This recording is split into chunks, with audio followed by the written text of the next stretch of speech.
everybody. This is Xuan from Cozy House. I'm sorry I haven't recorded any videos for a long time. I was very busy with my little girl's 4+. You have to agree that she always takes precedence. Sorry about that. Today, I would like to talk about investment areas. I always get asked the question, Xuan, where do you think is the best area to invest? I think, to be honest, it's a very personal decision, and it really depends on your personal circumstances.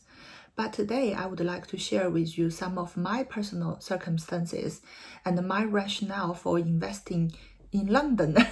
Quite buckling the trend. I know people are going move up north, but I love London, and I'll tell you why that is the case. And hopefully that it can help you decide your investment areas as well, based on your own circumstances. So with me, those of you who know me, I actually become a full-time property investor 2.5 years ago during my maternity leave. So I never went back to work and fired my boss. And my number one reason to do that was to look after my little girl. That's why I don't really go outside M25.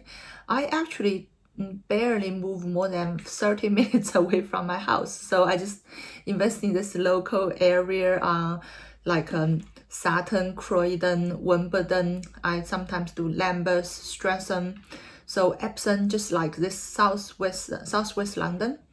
And that is because, you know, my lifestyle dictates it. And number two, the reason being is there are huge benefits of investing locally. So whenever I see an opportunity, I can jump on very fast before everybody else. All the local agents knows me, and I have bought properties from half of them. So they know that I'm a serious buyer. So let's say someone putting the same offer as me, I'm quite confident that it is me who will get the property instead of the other person. And number three, I know the area very well. I know every road, I know, every area, every park, and all that local knowledge is very beneficial. Quite often, it usually takes me 3-4 days to fully analyze a deal, including getting a quote from the builders, etc. But to be honest, I more or less know if it's a good deal or not within the first 2 minutes. So I get 90% of answer within the first 2 minutes, and the next 3 days were just to fill out the gap of the last 10%. And I'm very confident to say that within my local area, it would be very rare for me to pick up a bad deal. Yeah, because it's my local area. And number three, which I think is even more important, is about recycling your cash. A lot of people have different investment criteria. It could be try to achieve the highest capital appreciation, trying to achieve the highest yield. But for me, my criteria is to actually achieve highest return on investment and recycle as much cash as possible out. So if you give me a deal, let's say, oh, the capital appreciation is 20% a year, but I have to invest the 600,000 in it, and the 600,000 stays there, I will not buy the property. Because once I buy this property, I'm stuck. It will be years before I can save enough to buy my next property. So I adopt the strategy of buying something really rundown, as bad as possible. Sometimes viewers don't even want to go in there because you can smell something funny there. And then I will refurbish it, extend it, convert them into very high-end HMOs with all bedrooms en suite. And for certain HMOs, I will also play with the planning game to get the large 8-9 bed sui generis planning. And I will push up the price as much as possible through my hard work, and remortgage it to another company, usually long-term HMO product provider like Kent Reliance, Foundation, Shawbrick, at a much higher value to take all my money out.